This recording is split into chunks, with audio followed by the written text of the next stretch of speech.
Welcome to our tutorial on how to turn on grammar suggestions in Gmail on your PC. If you want to enhance your writing accuracy and receive suggestions for grammar improvements while composing emails, you can easily enable this feature with just a few simple steps. In this tutorial, we'll guide you through the process of turning on grammar suggestions in Gmail. Let's get started. Step 1. Open Gmail on your PC. Step 2. On the top right corner, click on Settings.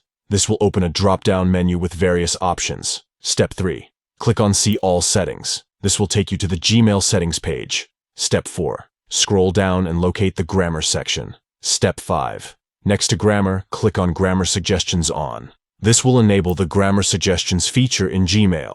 By turning on Grammar Suggestions, you can improve the accuracy of your writing and ensure that your emails are error-free. Thank you for watching our tutorial. If you found this information helpful, be sure to give this video a thumbs up and subscribe to our channel for more useful tutorials on Gmail and other tech-related topics.